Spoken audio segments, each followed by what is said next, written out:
आज हम बात करेंगे एक बेहद ही खतरनाक जहर के बारे में, जिसका 1 ग्राम जो है कि करोड़ों लोगों की पलक झपकते जान ले सकता है।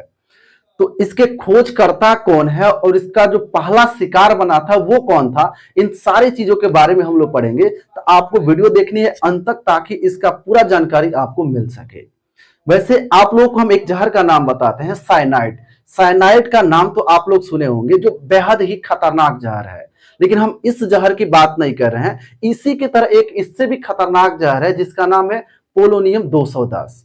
इसको इतना खतरनाक क्यों कहते हैं? इसलिए कहते हैं ना, इसके 1 ग्राम में जो है कि हजारों लोगों की पलक झपकते मृत्यु हो सकती है। इसी के साथ हैरान कर देने वाली बात यह है कि इससे कोई व्यक्ति की अगर मृत्यु होती है तो इसका पता लगाना बेहद ही मुश्किल काम होता है। एक्चुअली देखिए होता क्या है, ये पोलोनियम 210 एक रेडियो एक्टिव पदार्थ होता है जो रेडिएशन छोड़ता है। जब ये रेडिएशन छोड़ता है तो मानव शरीर के अंदर जो भी अंग है, यानी अंदरूनी जो अंग होते हैं, साथ में जो डीएनए और इसके इम्यून सिस्टम को इतना तेजी से खराब करता है कि आदमी की पलक झपकते मृत्यु हो जाती है। इसी के साथ अभी हम आपको बताएं कि अगर किसी व्यक्ति की अगर मृत्यु हो जाती है तो उसने जो है कि पोलोनियम 210 के वजह से ही मृत्यु हुई है, इसका पता लगाना बहुत ही कठिन कार्य हो जाता है। वैसे भारत में तो इसका पता नहीं लगाया जा सकता। और बात करें आगे तो देखिए, इसका जो खोज जो जिसने किया था, उनका वो जो है कि एक महान भौतिकविद और रसायन शास्त्री थे, जिनका नाम था मैरी क्यूरी। 1898 में इसका खोज की थी। और माना जाता है कि नमक के 1 कण के बराबर कोई व्यक्ति अगर इसको ले लेता है तो उसकी तुरंत जो है कि मृत्यु हो जाएगी। और जो है कि इसका एक दूसरा नाम भी है, रेडियम एफ, जिसको बाद में वैज्ञानिकों ने बदल करके इसको पोलोनियम जो है कि 210 रख दिया।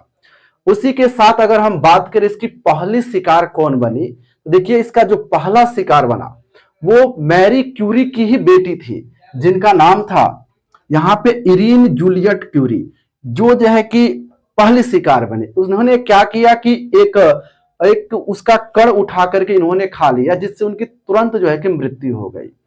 दोस्तों एक बात और हम बताते हैं, अगर इसको भोजन में मिला दिया जाए तो इसको गंध से या किसी भी तरीके से आप ये पता नहीं लगा सकते कि इसमें जो है कि पोलोनियम 210 जहर मिलाया गया है। इसलिए ये बेहद ही खतरनाक हो जाता है और घातक भी हो जाता है। इसी के साथ दूसरा भी शिकार बना था, जो है कि कौन बना था आपको हम बताते हैं। इसराइल के जो सबसे बड़ा दुश्मन था, फिलिस्तीनी नेता यासिर अराफात, ये जो है कि दूसरा शिकार बना था। एक्चुअली देखिए पता कैसे चला, जब इसकी मृत्यु हो गई थी तो इसके शव को कई सालों के बाद इसके शव को निकाला गया। निकालने के बाद जो है कि स्विट्जरलैंड के वैज्ञानिकों ने इनके अवशेषों से पता लगाया कि इनके अंदर जो है कि पोलोनियम 210 की मात्रा है, यानी एक रेडियो एक्टिव पदार्थ पोलोनियम 210 है, जिनके वजह से इनकी मृत्यु हो गई थी। तो आप लोग देख सकते हो यहाँ कितना खतरनाक ये पोलोनियम 210 जहर है, जिसके सेवन से पलक झपकते आदमी की मृत्यु हो सकती है। यानी आपने जो है कि एक अभी शुरू में एक जहर का नाम हम बताए थे साइनाइड, यानी साइनाइड से भी खतरनाक जहर है पोलोनियम 210, इसीलिए इसे दुनिया का सबसे खतरनाक जहर माना जाता है। आई होप कि आपको ये जानकारी अच्छी लगी होगी। अगर जानकारी अच्छी लगी हो तो वीडियो को लाइक कीजिए और साथ में चैनल को सब्सक्राइब कीजिए। Thank you.